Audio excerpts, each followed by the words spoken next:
inviting you to give your attention. I will be referring to what is recorded in verses 45 through 50.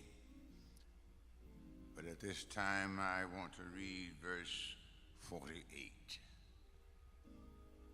For I am to talk to you about 4 words. And the 4 words that I am to talk to you about are in that verse. Here are the words of that 48th verse, and I am reading from the King James Version. And he saw them toiling and rowing, for the wind was contrary unto them. And about the 4th watch of the night he cometh unto them, walking upon the sea, and would have passed by them. And I am to talk to you today from these 4 words. He saw them toiling. He saw them toiling.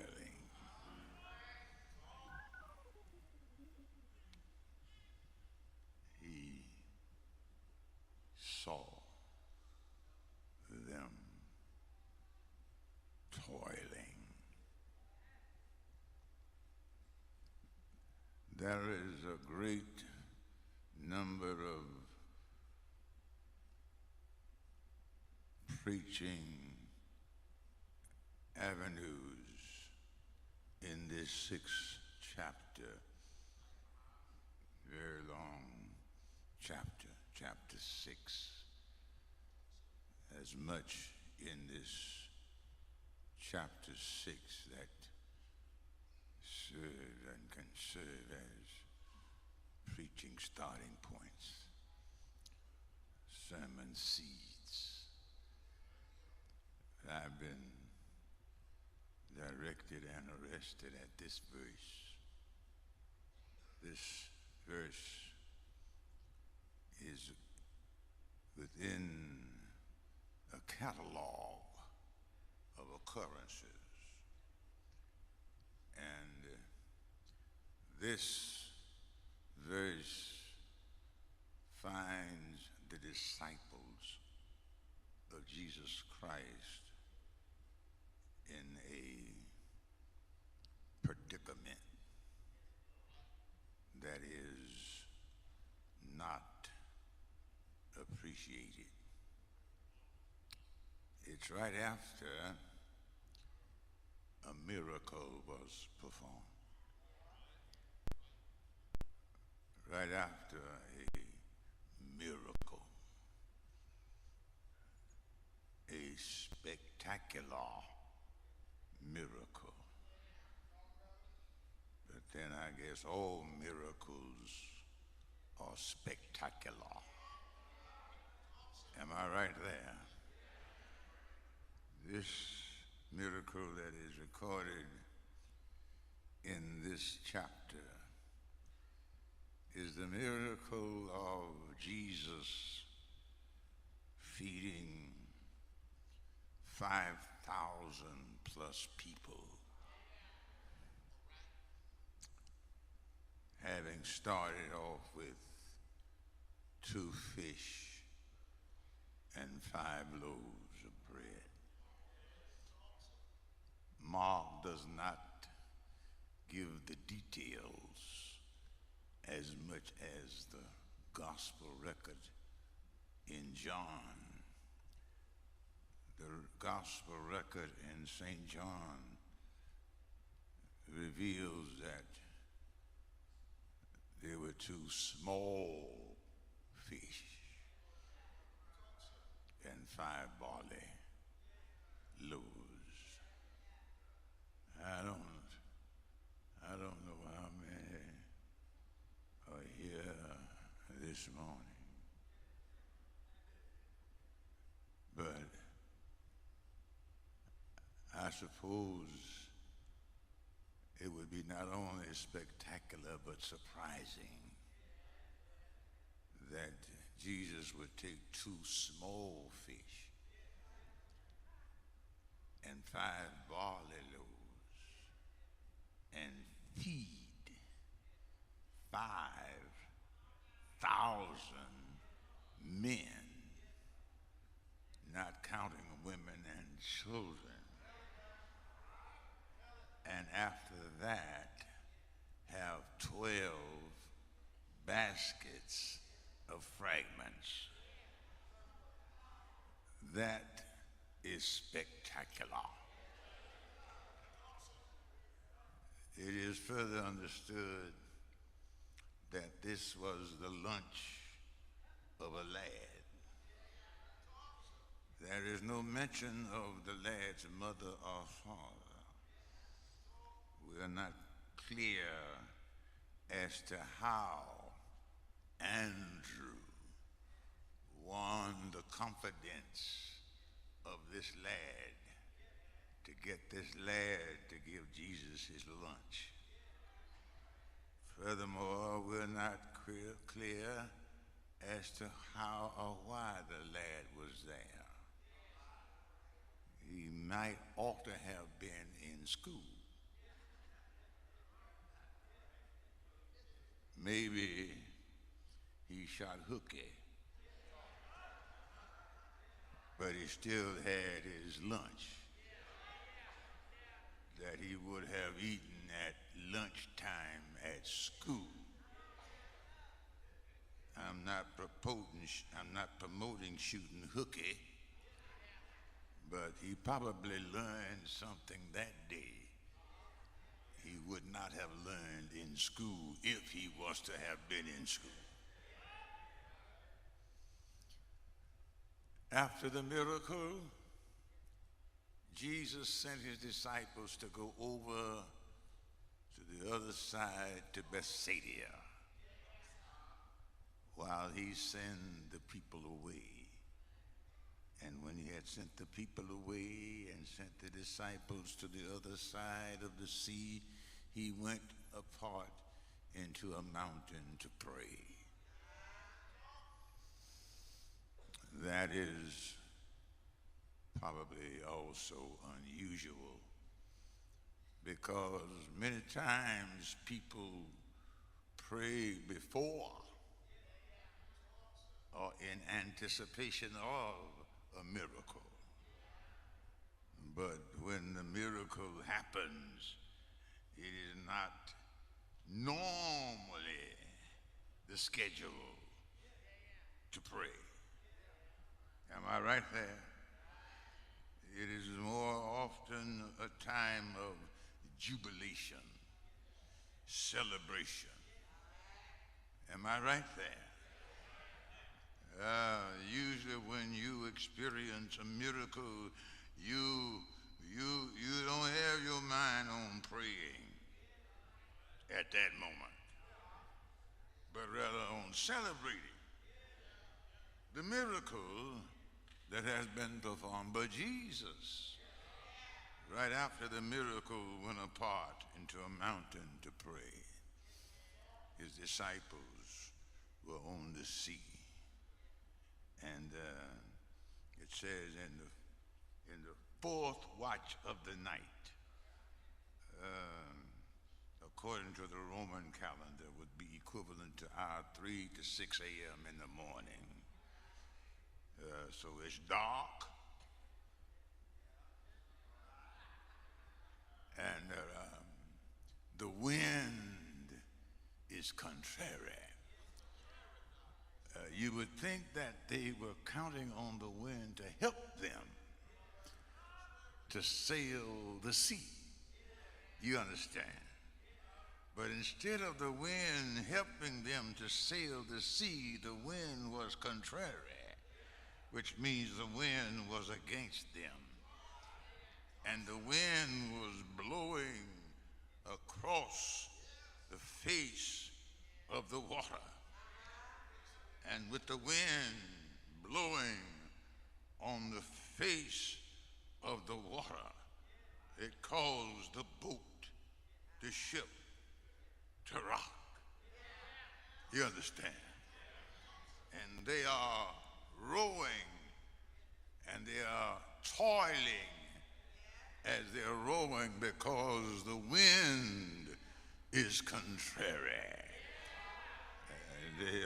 They are struggling. They are doing their best to make it across to the other side.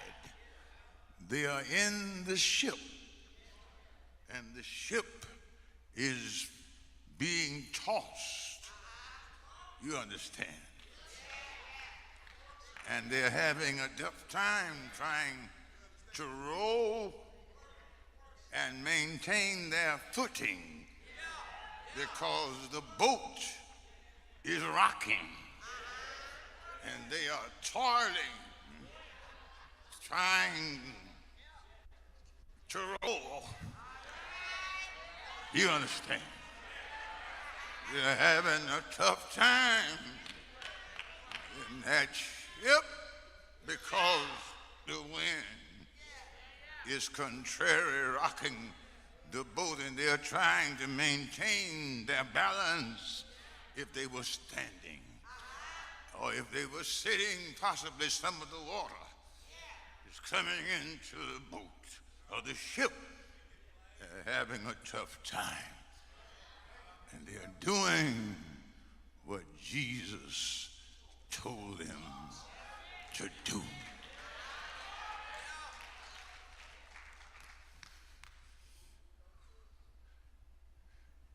They wouldn't have been there, out there in the middle of the sea, trying to get to the other side, had not Jesus told them, go to the other side, to Bethsaida.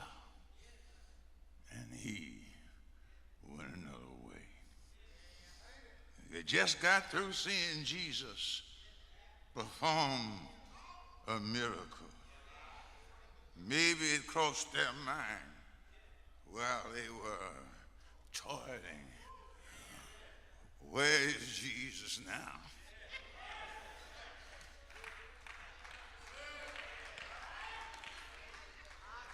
Sent us out here doing what he told us to do. Where is Jesus now? We need Jesus because the wind is contrary.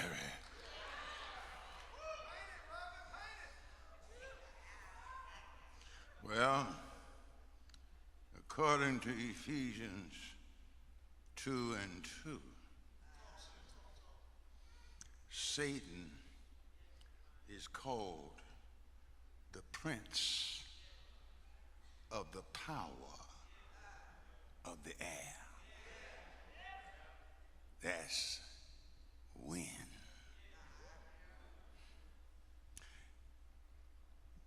God gets blamed a lot of times for stuff Satan does.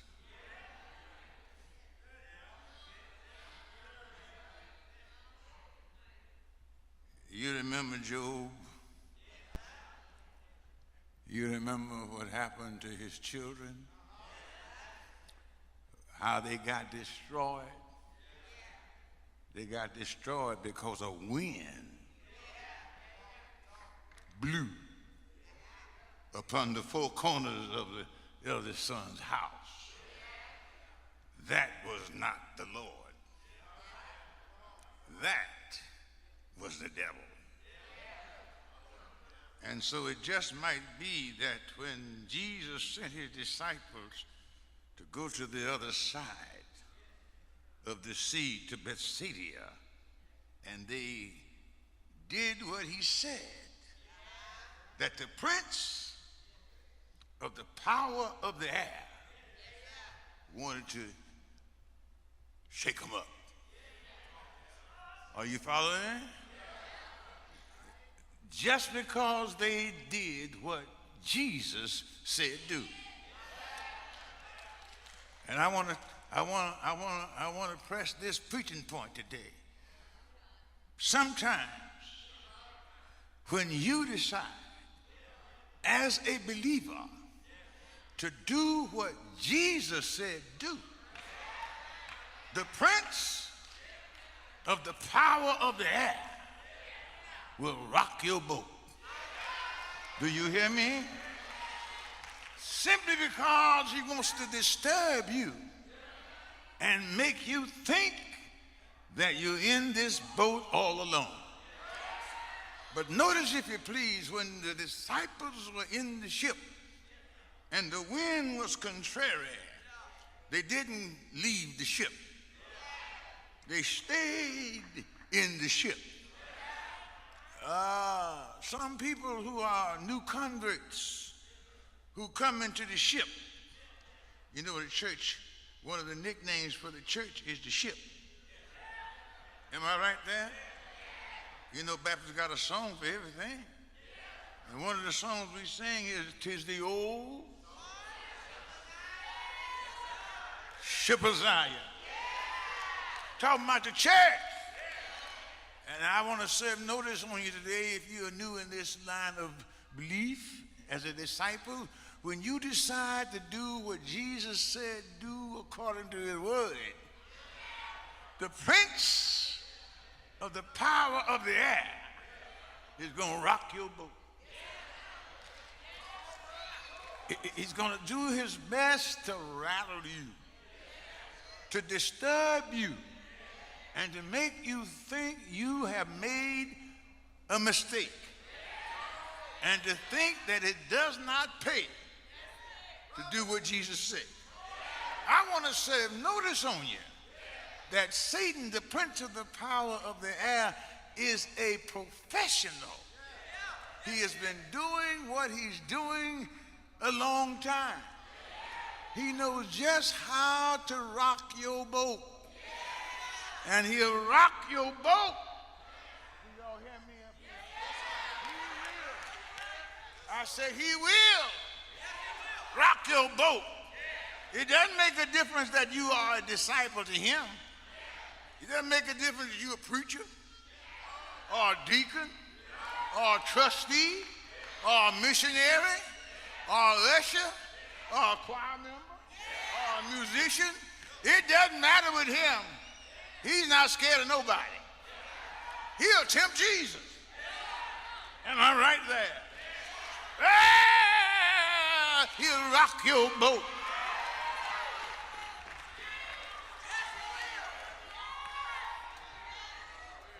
Somebody know what I'm talking about. All these storms we've been having in Houston this month. Well, now last month. We're in June now. This time of year, we don't usually have all this kind of carrying on this time of year. And I hear a lot of people say, God is working.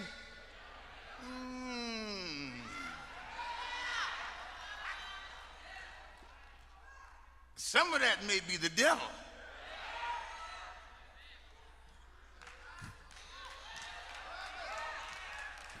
He's the prince of the power of the air.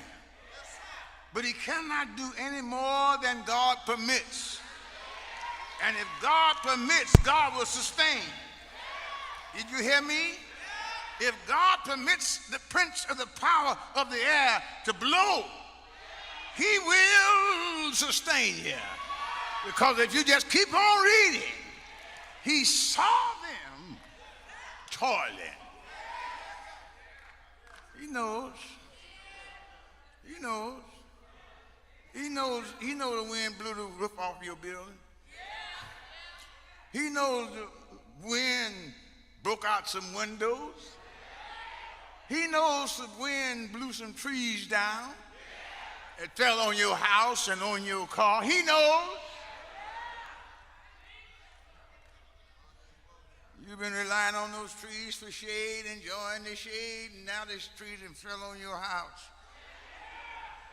And you've been tithing, you've been coming to church, you've been supporting the pastor, you've been working in the mission, you've been working in the brotherhood, You've been ushering, you've been singing in the choir, you've been doing what you're supposed to do as much as you can according to the word, and look what happened to you. The wind was contrary.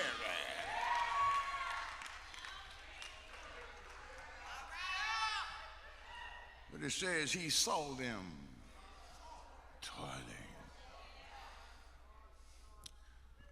He saw them. I want to encourage you this morning. Whatever's going on with you, the Lord sees you. You know, the Texas Longhorns had a song, fighting song. The eyes of Texas are upon you all the live long day. The eyes of Texas are upon you, you cannot get away. Y'all heard that song? But that song has come under scrutiny now as being racist. But I have another psalm in the psalm, in the book of the Psalm. It says, the eyes of the Lord are upon you. And for the disciples, for the believer, his eyes are not upon you to hurt you, but to help you. I'm reminded of another Baptist song, Jesus knows all about our struggle, and he will guide till the day is done. Jesus saw them toiling, but not only did he see them toiling, he came unto them. And that coming unto them was to give them relief. But even though he came unto them, they saw him. They all saw him, but the wind was still blowing. And it didn't stop blowing until he got into the ship. Be not dismayed. Whatever betide, God will take care of you. Beneath his wings of love abide. God will take care of you. Oh, yes, he will. Oh, yes, he will. Somebody knows what I'm talking about. You've seen the lightning flashing. You've heard the thunder roar. You've felt sin breakers dashing, trying to conquer your soul, but you heard the voice of your Savior telling you still fight on. He promised. He promised. When you read over there in the book of Isaiah, the Lord says to his people, when you come to the water, it shall not overflow you. When you come to the fire, it will not burn you. God will take care of his own. Am I right there? Somebody's been through some things. And if we allow them, give the mic to you this morning and pass it around, we could be here all day talking about the goodness of the Lord, talking about the deliverance of the Lord. So I want to encourage you this morning, if the wind is blowing in your life, if the wind is contrary, don't worry, because I want you to hear what Jesus said to them. He said to them, be of good cheer. How in the world am I to be of good cheer when the wind is contrary? How am I to be of good cheer?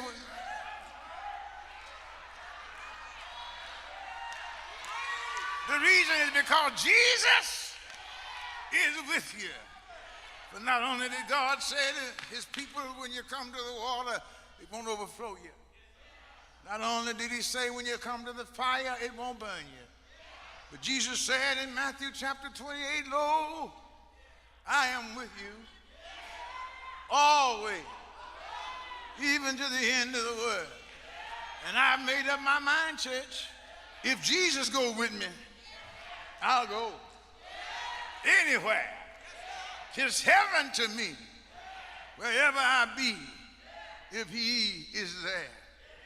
So then this morning, the closing note of this message is the same as what Jesus said. Be of good cheer. Be not afraid. In the Bible, you will find so many times the two words, fear not, or the three words, be not afraid. People of God, do not fear. I'm asking you, I'm encouraging you, I'm admonishing you, be not afraid.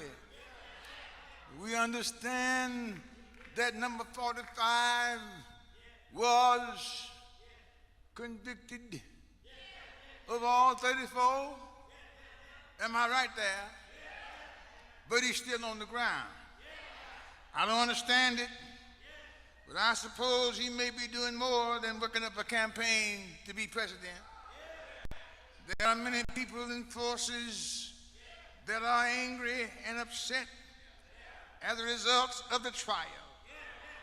You will see racism raising its head, mean people manifesting their meanness toward people of color. You know what I'm talking about.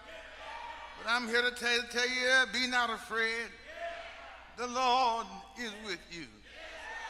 You got to remember and rely on that first psalm you ever learned to quote by memory.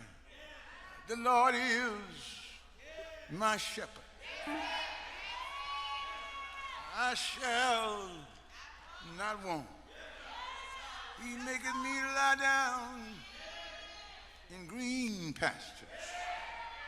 He restoreth my soul. He leadeth me in paths of righteousness. And yea, though I walk through the valley of the shadow of death, I will fear no evil. It is because the Lord is with me.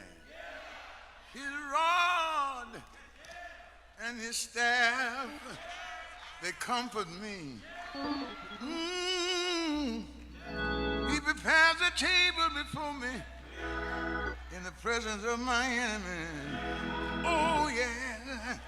And I realize I'm going to have some storms in my life. Jesus said, in this world you will have tribulation.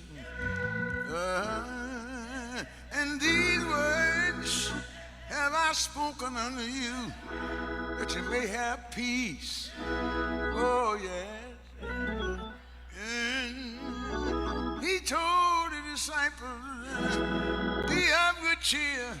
It is I. Yeah. And I want to tell you today, whenever you think that the wind is contrary, call on the Lord and tell the Lord, Lord, hold my hand while I run the race. I don't want to run this race in vain. And if you don't want to sing that song, if you don't want to pray that prayer, you can say this, precious Lord, take my hand, lead me on, let me stand. I'm tired, I am weak, and I am worn through the storm and through the night, lead to the light. Take my hand, precious Lord, and lead me on. I want to encourage you today. Hold on, God's unchanging hand. Hold on, when the wind is blowing. Hold on, when your boat is rocking. Hold on, call on him. Call on him. He's not far away. Call on him. He already promised before you call, I will answer. He knows all about our trouble. Yes, he does. rock you when you're weary. He will hold your trembling hand. He will guide your stumbling feet. He will hold you in his loving arms. Do you know that this morning? Do you know he really cares? Jesus cares. He loves every one of us. He loves us so much. He went to Calvary for us and died on the cross. Died. Yes, he died. Died. The sin of the whole world. Isaiah said he was wounded for our transgression, wounded for our iniquity. Chastisement of our peace was upon him, and with his stripes we are healed. Thank God today that Jesus died for my salvation. They buried him in Joseph's tomb. He stayed in the grave all night Friday night, stayed in the grave all day Saturday, stayed in the grave all night Saturday night, but right up Sunday morning, rose from the dead, rose for our justification, and soon, very soon, he's coming again for our glorification. I wanna be ready. Do you wanna be ready? Do you wanna be ready? If you wanna be ready, say yeah. Say yeah. Ah!